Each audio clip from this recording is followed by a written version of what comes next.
30 seconds.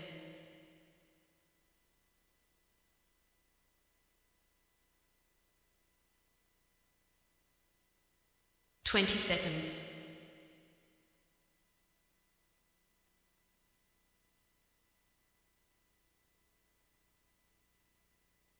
10 seconds.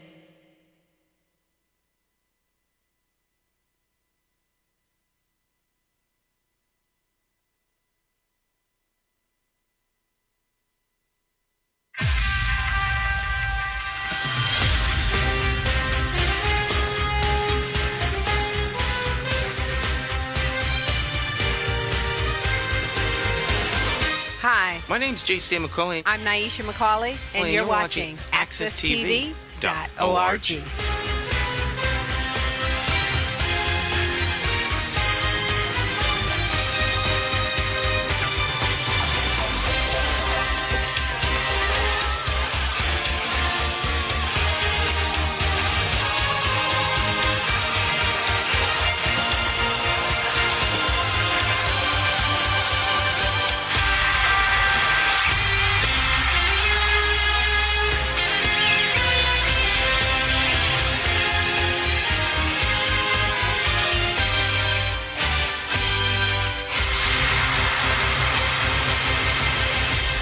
Good morning again. This is Jonathan Small, host and producer of Face to Face. And Face to Face is one of two different programs that I have the pleasure of hosting and producing live every single week at AccessTV.org studio.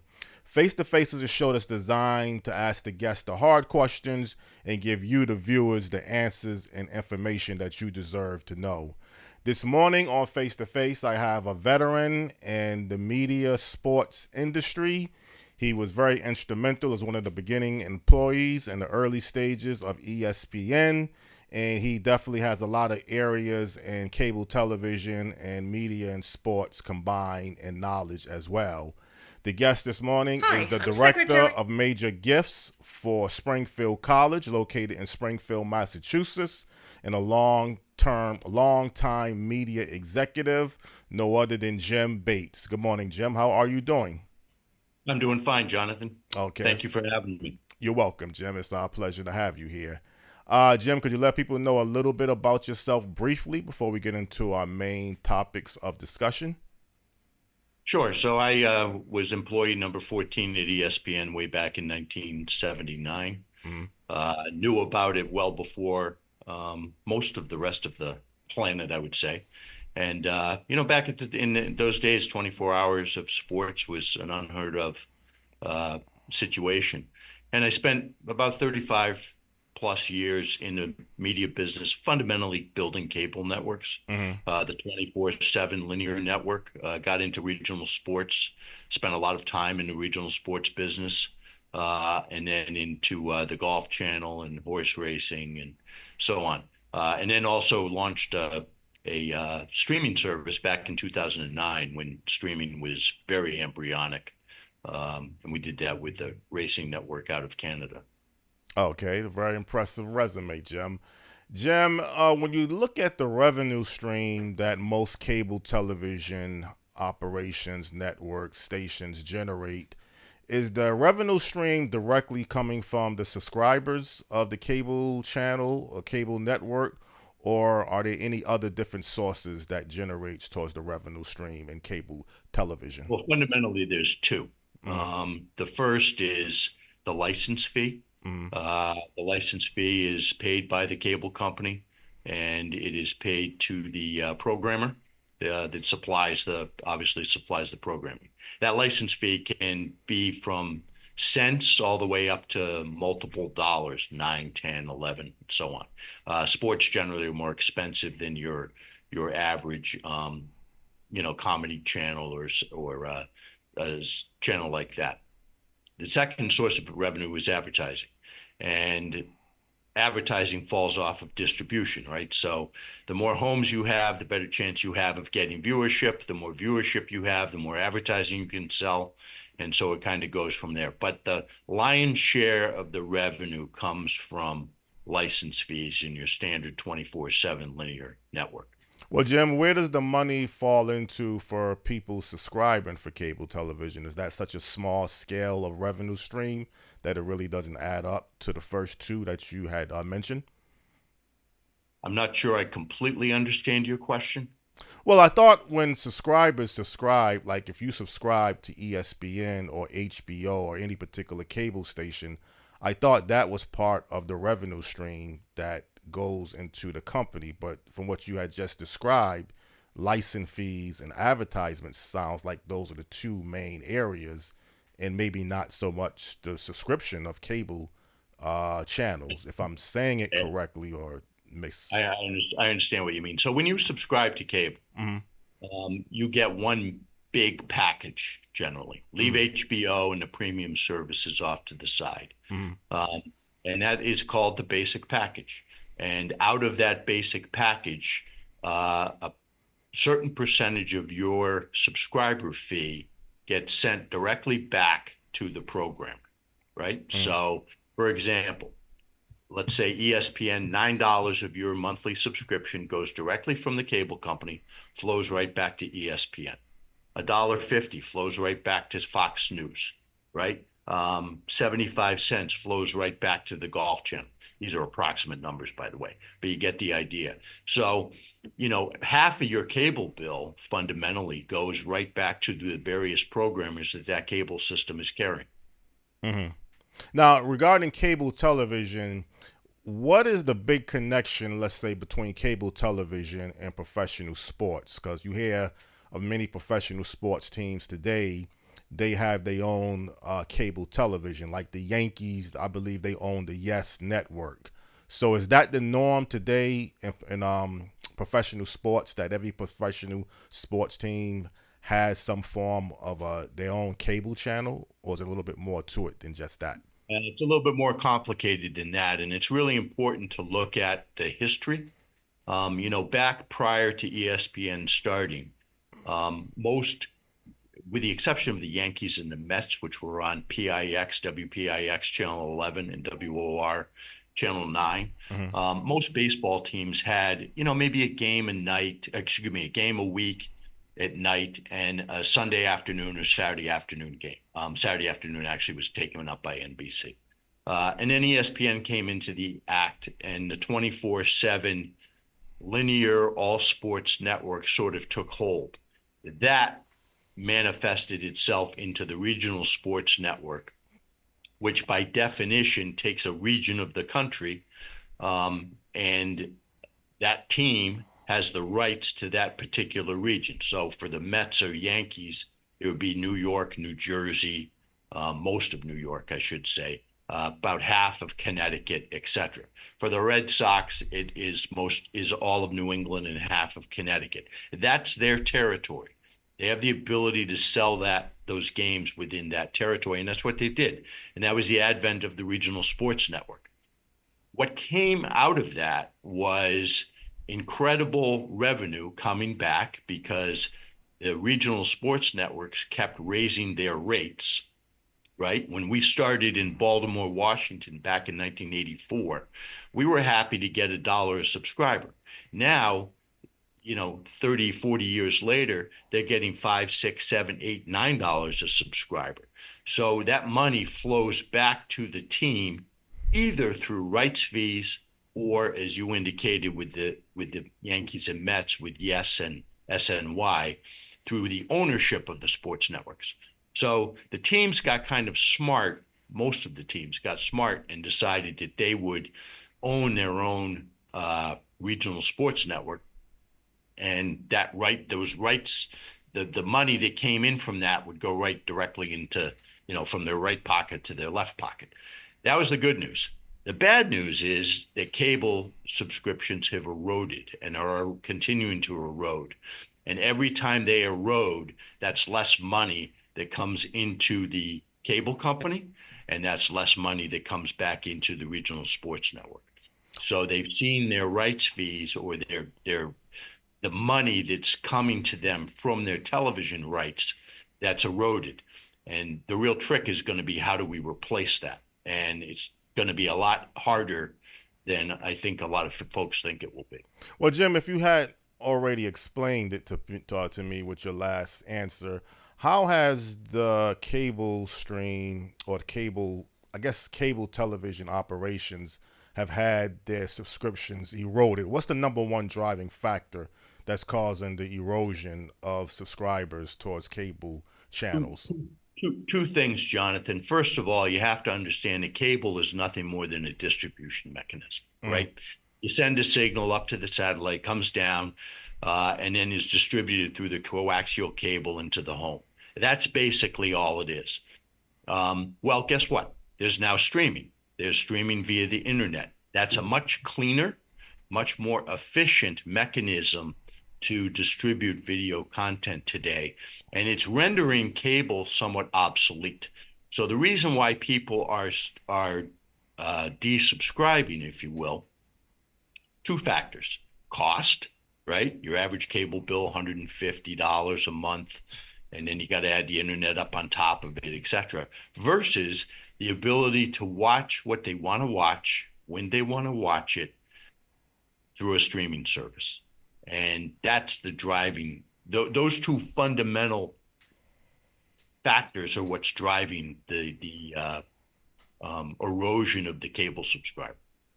Well, Jim, if you look at the history of media and how people were able to view or listen to professional sports in general, and in just about everything, well, I guess in professional sports directly and in television in general, the beginning stages, obviously, you must have had the radio, that if you wanted to listen to a particular professional sporting event, the radio was the only avenue that you had.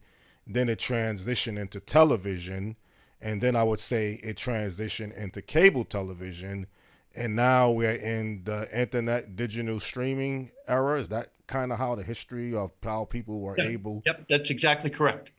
That's exactly correct. And I expect it's going to become very interesting in terms of how it evolves from here in the streaming universe. And I'm not sure anybody has the answer, to be perfectly honest with you. All I do know is that the ability to stream a signal via the internet allows for the consumer, leaving sports and news out of the equation for a second, it allows the consumer fundamentally to watch what they want to watch when they want to watch it.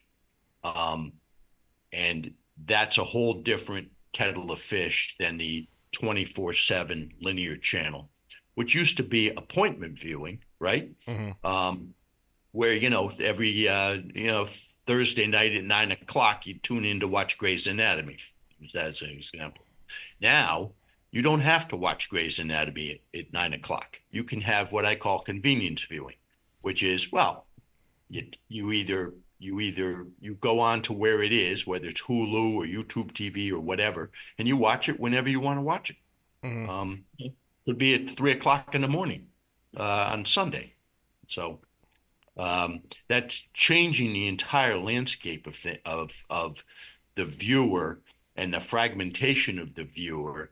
And it's also going to impact the advertising, I think, a little bit, because they're certainly going to impact the cable subscription. And sooner or later, I believe, it will make the 24/7 linear channel, I don't want to say completely obsolete, but probably obsolete. Well, Jim, you just mentioned about you believe cable television is going to become obsolete. Right now you wouldn't say radio is obsolete. I mean, is there enough people still listening to professional sports on the radio? Although I do realize you do have satellite radio and other avenues, but the basic radio format, is that going to become obsolete? And do you think television within itself is going to become obsolete? If you're saying I don't think anything will necessarily become obsolete. I think what you have to look at is the economics of whether it's viable to continue. In the example I gave, is it viable to continue a 24/7 linear channel? Or is it more economically viable to take portions of that channel, i.e. the very good shows, and put those into a streaming environment where people can watch them on demand, for lack of a better description. When you do a 24/7 linear channel, you have 8,760 hours that you have to fill. Okay? That and then you have to look at the economics of the benefit of being able to fill that time. That's one of the reasons why sports is so popular, because A, it draws an audience, but B, it's generally live, and it is it is a draw of the customer base. That's why Fox got into the NFL in I think it was 88. Just go back and think about that. Fox started an entire network by getting the NFL. Fox Network was not in existence until they had the NFL. Well, I believe it was 1994. At least I think Fox took over the rights for the NFL games from CBS in 1994, and Could be right. It was yeah, it was a while ago. My point is that right. they use sports to launch their network. Right, but don't even Fox still have to put up bids like any other network? Like they have bids every 5, or how often do they have bids for the rights for the NFL games, or is it a permanent type of contract? Like when Fox took over in 1994, is there a length of time that they have the contracts for the NFL, or do they have to bid every year? No, there's a length of time that they have the agreements. As a matter of fact, the NFL just re-upped their agreements. I believe this is the first season of it. Well, speaking of the NFL, obviously the NFL generates the bulk of their revenue from the television rights. And I guess in the beginning, you had basically CBS and NBC or ABC, the three major networks. Now you have, as you mentioned, Fox, and then you have cable. And I even believe Amazon is getting involved in it in some capacity, I think on Thursday nights, if I'm correct or not. But is that like a guaranteed revenue stream for the NFL, that the television rights are going to always be there? And should the fans and people as spectators just accept the fact that you're going to always be able to watch free NFL games every Sunday, Sunday night? Monday is cable with ESPN, and Thursday, I believe, is another form of cable. Or do you predict any changes that could happen in the future with the NFL broadcasting rights towards television? Never say never. Mm-hmm. I think that the NFL has been incredibly smart in the way in which they have divvied up their TV rights. Number one. Number two, it goes back to a fundamental decision that was made. I believe it was in 1961 or 62. Might have been earlier than that, by either Bert Bell or Pete Rozelle. And that decision was to split the television revenue evenly among all teams. And that has been a chief responsibility for the fact that the NFL, the parity that's within the league, and the Green Bay Packers, for example, get the same amount of television revenue as do the New York Giants. And that allows all of the teams to stay competitive. That and the other benefit that the NFL has is they're only playing 17 games, perhaps 18, right? But they're getting loads of they're getting quite the haul in terms of television rights, and I think that they're prudent business people, and if they believe that they can get additional dollars by taking football off of free television and putting it onto additional pay television, whether that's streaming, ESPN, ESPN Plus, whatever. Mark my words, they'll go ahead and do that. And probably the fans will follow. Well, it seems like the NFL has been the number one revenue sporting event, the number one most watched sporting event for a long period of time. And you just said the key word, never say never, but it's just hard to believe that anything is going to surpass the NFL towards viewership. But again, if you're saying never say never, then I think people do need to realize that.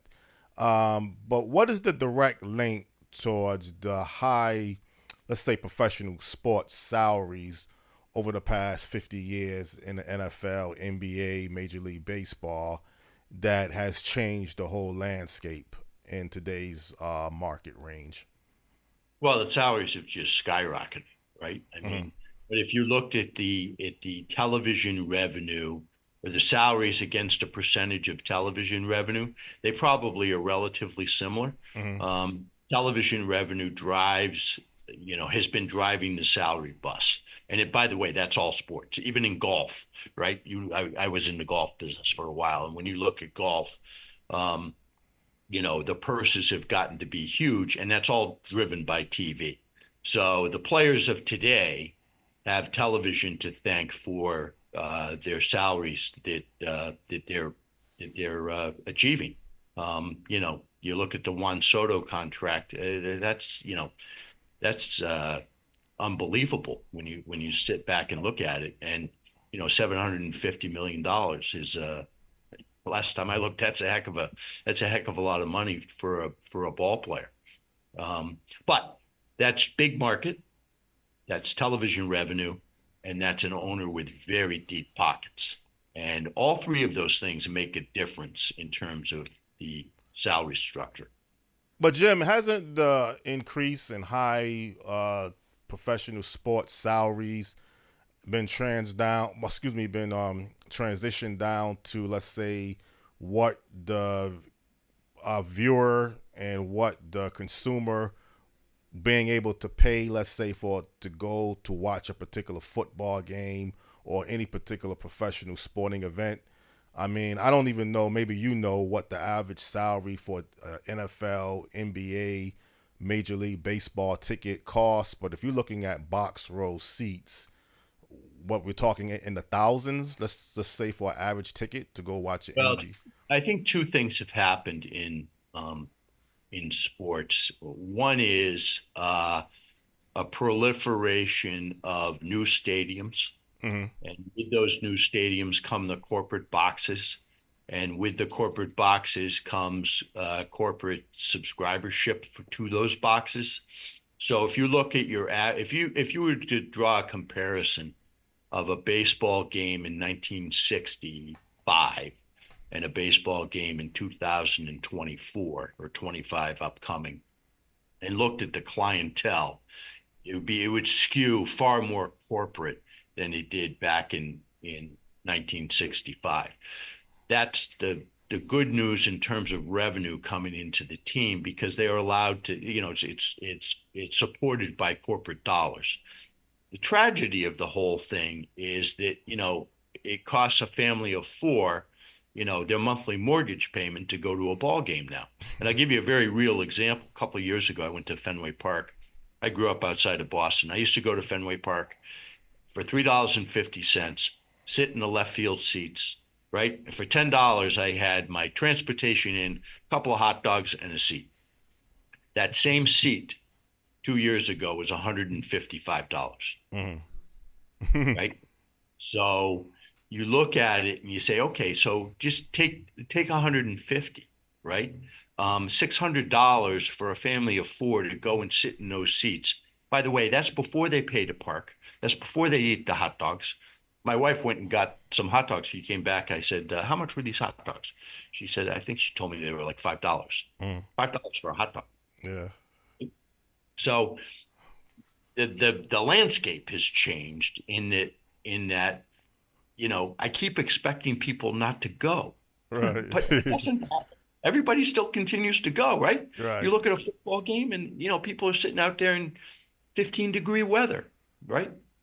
So it just goes to show the insatiable appetite that the American consumer has for sports. Well, I think when you just mention professional sports, it's like, I guess it's something that people want to watch. I mean, a high school football game, you can probably go for free or pay very little, and you can't, with the exception maybe of Texas and a few places throughout the country where football is king, no matter what level that you're playing at, you're not going to ever see a high school football team fill up a 100,000 seat stadium, even if the ticket is reasonable. So it seems like to me the NFL in professional sports. It's something mystique about it that people just want to watch, and it doesn't matter how much it costs.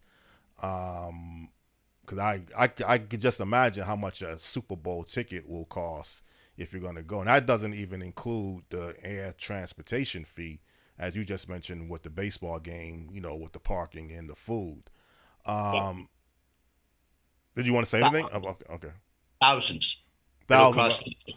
It'll cost thousands. And I think, I've been waiting for the consumer, and it hasn't happened. And I'm not sure if it will ever happen. Mm-hmm. I've been waiting for the consumer with their big, high def television, right? 65 inches.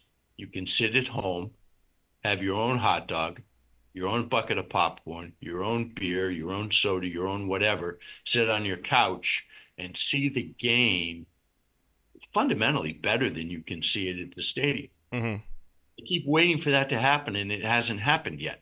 I mean, every NFL game I watch is fundamentally sold out. So, like I said, I think corporations support a lot of it because sports is great entertainment. It's a great way to do business, great way to develop relationships. So that plays a role in it. But for the average fan, and they're still going. Well, Jim, I think the NFL pretty much has all bases covered. They have the television rights, and they have the television market, and I believe most people still watch professional sports on television because you can only have so many seats in a stand that people can go to. But I guess they have a rating system, how they gauge how many people are watching a particular professional event. And the NFL just seems like is always at the top, as far as particularly Sunday night NFL. Who could imagine Sunday night NFL has now surpassed Monday night NFL, where Monday night used to be the main game that people would watch. So I think the NFL and a lot of other professional sports have been very clever on how they've been able to adapt to the different landscape that we have today. Well, the NFL, as I've said initially, they really have to go into their own bucket because they've got the inherent benefit of 17 games, as I said earlier. And so therefore every game is important, right? If the Twins are playing the Royals on a Tuesday in April, that's not necessarily that important a game versus, the Chiefs playing the Vikings on a Sunday or a Friday or a Thursday as one of 17 games. That's an important game. So the NFL becomes kind of appointment viewing. I think one of the things they have to worry about, not that I would classify it as worrying, that might not be the right term, be concerned about is the overexposure, right? It used to be that the NFL was on Sunday. That was it, right? Then in 1970, Roone Arledge and Pete Rozelle started Monday Night Football on ABC. Okay, well, that was cool. Right. That was Tuesdays, right? Now they're on Thursdays. So they got Sundays, they've got Mondays, they've got Thursday. And they've got, I think they've got then later in the season, they start on Saturdays. So, it's really going to be telling if the NFL decides that they're going to put a game on Tuesday, right? Or which I've heard, by the way. So, you have that. While every game can be important, they have to concern themselves with not overexposing themselves in terms of days of the week. Personally myself, I used to watch every game on television, right? I watch less and less now. Like last night, I didn't even see the Bengals and Cowboys. Yeah. So didn't pay any attention to it. So I did find out that the Cowboys or the Bengals won. Yes. But I didn't watch it. Well, I think you just hit the key word. I mean, I think the NFL, like a lot of other professional sports teams, could be overexposing themselves. It used to be something to kind of look forward to in the NFL, to have the next game next Sunday or the Monday night football game. And the Thursday night game might not be the worst thing, but I don't think it's as great as it would be to have it on Sunday. And if you're talking about the possibility of having an NFL game on Tuesday, then what else is left? Wednesday, Friday. So I think people should be aware, but I don't know. Again, the viewership may still really doesn't care as long as the NFL game is coming on television. Right. But the NBA and baseball has also changed with cable as well, because in the beginning stages for the NBA, you had to wait, I guess, every Sunday for the game of the week. Yeah. And unless cable was established before a certain period of time, you could not watch an NBA game other than what, NBC when they first had the rights, or CBS when they had the CBS. rights. Yes. Has the NBA also been kind of clever how they've adapted utilizing cable to have their games broadcast as well? I think to be frank with you, Jonathan, every league has been clever in terms of the ability to use the cable transmission mechanism and the development of ESPN, the regional sports networks, TNT in the NBA case. And all of that is done is, let's face it, television, right? Sight, sound, and motion. It is the greatest marketing tool ever invented by man, period. The end, right? Right. And you look at, let's go back to the Red Sox when I was a kid growing up. And I'm going back into the late 60s, early 70s. You could go to Fenway Park and take your pick of seats, right? I mean, they would close off entire sections of Fenway Park.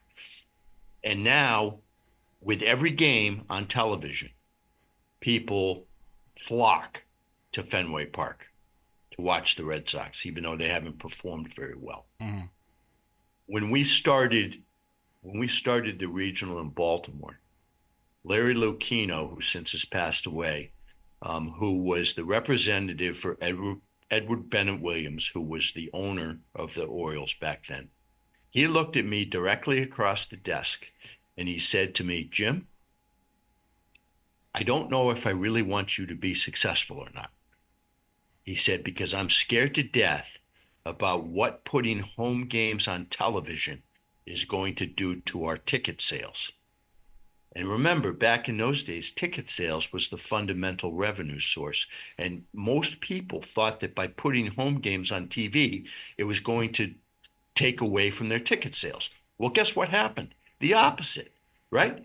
People are flocking to ballparks now. They're paying the price. The revenue's coming in. So, it's a very healthy industry, shall we say. Well, I mean, I don't know your take on, let's say, the talent level of how you can become a professional player, but let's take the National Basketball Association. There was a time 50 years ago, it was very rare that a high school player could go directly from high school to the NBA. And I think they changed the rules over the past few years now that you have to, I guess, at least sit out 1 year, excuse me, before you can go directly to the directly from high school to the National Basketball Association. You would think that has the talent level, let's say, diminished in the National Basketball Association, or has the talent level just established itself where today's high school player can be so talented that they don't even need to go to a 4-year university anymore, and still the fans look at the player as an exceptional, talented player? Or is it something that I'm missing, or the fans may be missing, on why now you don't have to really go 3 to 4 years to make it to the professional National Basketball Association? Well, I think there's a bunch of reasons for that. Number one is that, I mean, just look at the training and the nutrition and things of that nature, that we're so much smarter today than we were certainly back when I was playing sports. And the kids today are bigger, faster, stronger, right? So let's start with that. Second thing is that they have become, there used to be, you went down to the park and you played baseball, you went to the park and you played basketball with kids from the neighborhood, right? That doesn't really happen anymore. Sports are so organized at the youth level, and the coaching has gotten much better. And so, therefore, you have these travel teams, these elite teams, these triple A teams, and these kids are focusing on, using your example of basketball, they're focusing on basketball. And that's all they're focusing on. I don't necessarily think that's good, by the way, but that's what they're focusing on at young ages, 6, 7, 8, 9, 10. So by the time they get to high school, they have developed at a far more rapid pace than has the student or the athlete of 30 years ago. And all of those factors have come into play. In some sports, I'm a hockey guy, the equipment is so much better now than it was back in the old days. Sticks and skates and the technology. So, all of those factors come into play. The other thing is that there's more teams. With teams comes more opportunity, right? Back in the old days when the NBA was 12 teams, well, you had 12 times, let's say 10 players, you had 120 jobs, right? Now with the 30 odd plus teams, you've got 600 jobs. So all of that kind of feeds into it. And then, of course, college basketball and the amount of that goes into college basketball, right? The growth of college basketball, which, by the way, I would tell you ESPN was partly responsible for, because going back to the marketing, right? The sight, sound, and motion of television as a marketing vehicle, ESPN started Monday night. They called it Monday Night Madness.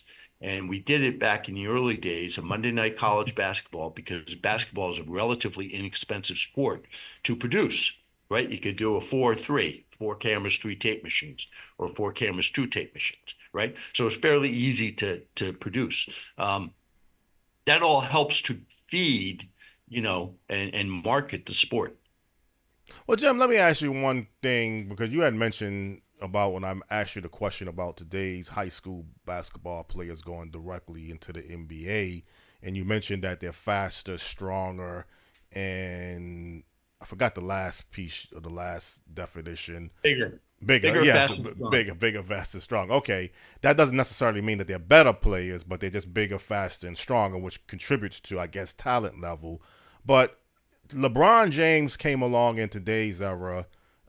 He would be appeared as, after Michael Jordan, the greatest basketball player that ever played the game.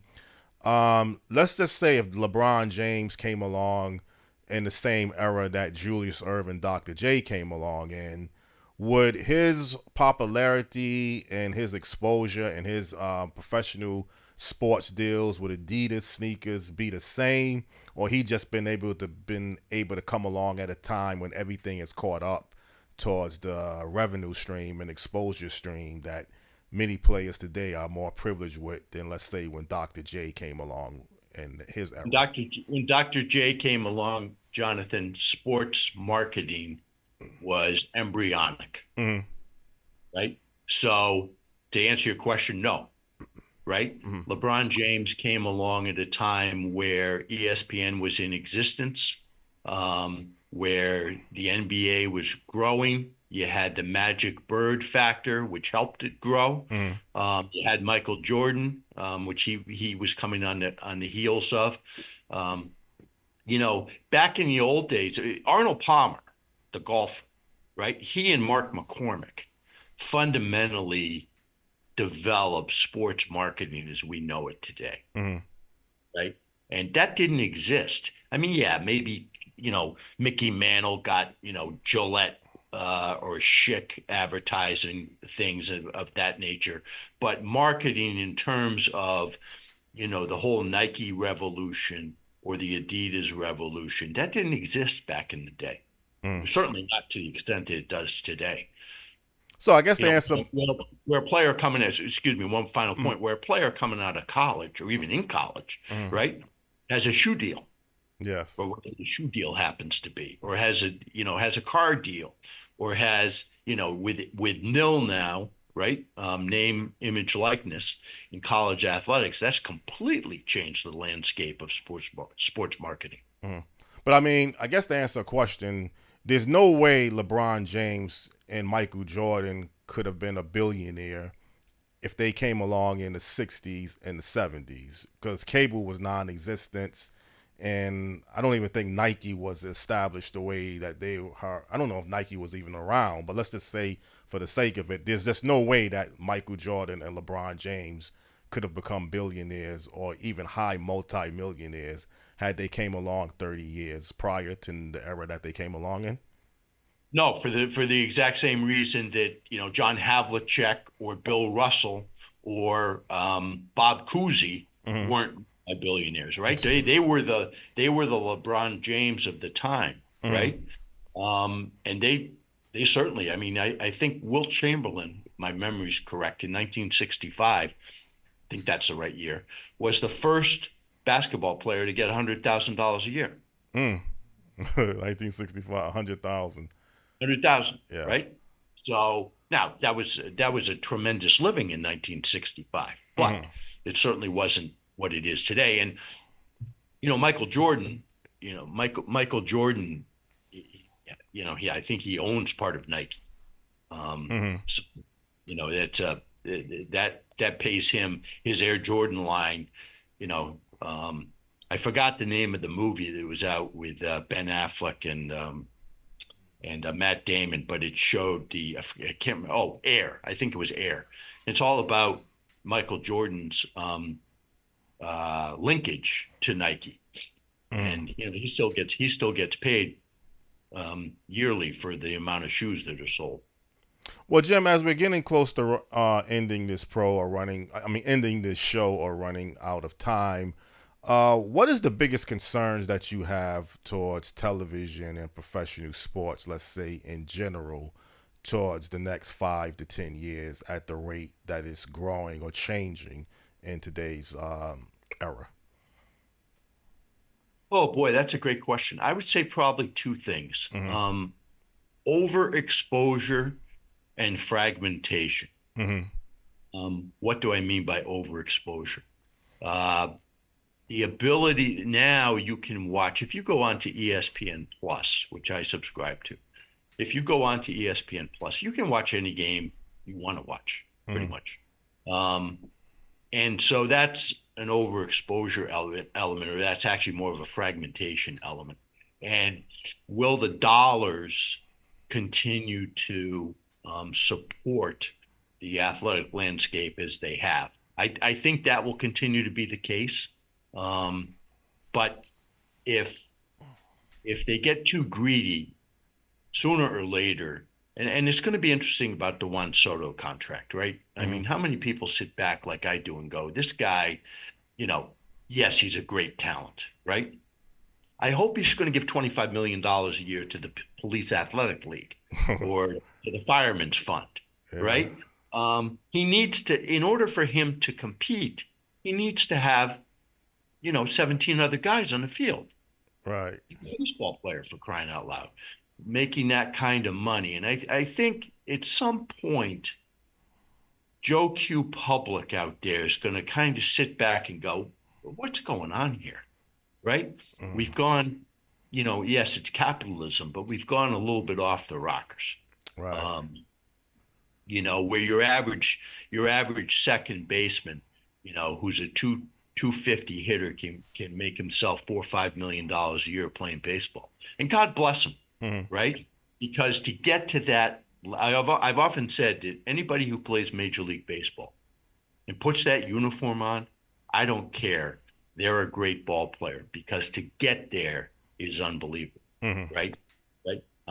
But at the same time, um, at the same time, you need to keep things into proper perspective. So I think fragmentation, overexposure, and the ability to navigate the changing television landscape is going to be a very important element to the whole equation That because sound, it is changing.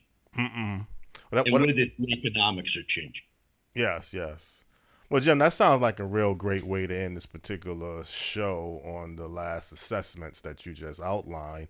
And as I ask every guest towards the end of the show, if there's any last words, any last things that you would like to say or leave with the audience, feel free to do so.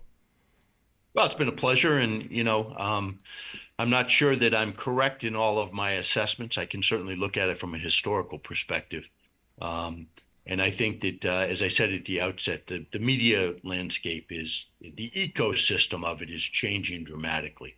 Mm-hmm. And I think there's a whole industry out there trying to figure out what the next phase would be. Well, Jim, I felt you brought a Grand Slam assessment performance towards today's show and interview, and I thought you were very accurate and you were very frank and precise in what you was expressing yourself towards, and I definitely enjoyed having you as a guest this morning on the Face to Face Talk Show, and keep up the good work with what you're doing in any particular areas that you're currently working on. Well, thank you. Thank you for having me. It was a pleasure. All right. Likewise. Take care, Jim. Bye. Okay. Okay, this is Jonathan Small. I had just enjoyed hosting this edition of Face to Face with the director of major gifts at Springfield College, located in Springfield, Massachusetts, to go along with being a long-time media executive. And I thought Jim, again, brought a lot to the table today towards this particular show and this particular conversation. And I hope you, the viewers, also felt likewise. I do have a show already lined up for next week. We'll be doing an All About You talk show. So I'm looking very forward to this particular upcoming show. And until I see you again, for viewers out there, have a very blessed day and keep the faith. Thank you. Okay. So again, it was just a pleasure to be here this morning on accesstv.org network, and look forward to seeing you again.